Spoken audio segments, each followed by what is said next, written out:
Le suffrage universel s'est exprimé. Maintenant, il va falloir qu'on s'attelle à travailler pour les Sénégalais. Et je crois que c'est ce que les Sénégalais attendent. Ça a été des mois tumultueux, des mois difficiles.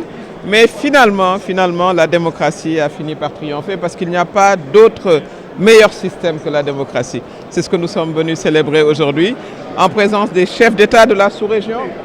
Ils étaient tous là et c'est aussi un pas de réconciliation. Les urgences, je pense que c'est très clair. Les institutions doivent être relookées de façon consensuelle. Ça prendra le temps qu'il faut.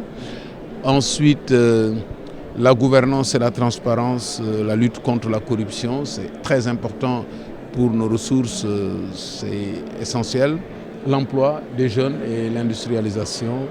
Et enfin, il faudra que le pays comprenne qu'il y a un vrai changement, un vrai désir de changement, de paradigme et tout, pour qu'on puisse repartir cette fois-ci. Il a compris l'importance du secteur privé dans un pays et que le secteur privé est aujourd'hui un auxiliaire de développement.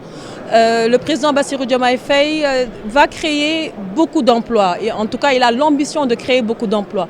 Il me semble avoir compris que pour créer des emplois, il faut nécessairement passer par un secteur privé national fort. Il parle de souveraineté, il parle de patriotisme économique et je pense que ça a tendance à rassurer le secteur privé.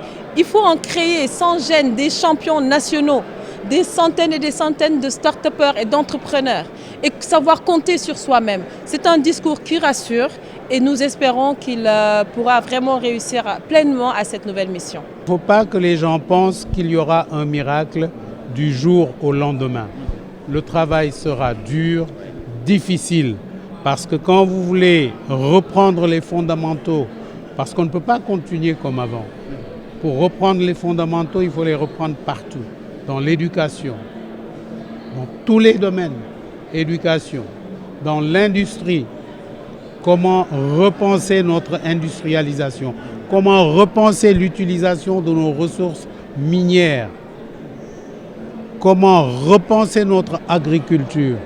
On ne peut pas le faire du jour au lendemain. Et vraiment, je suis sûr, convaincu, que le président Diomaye Faye réussira à nous sortir de la pauvreté, avec l'aide de tous.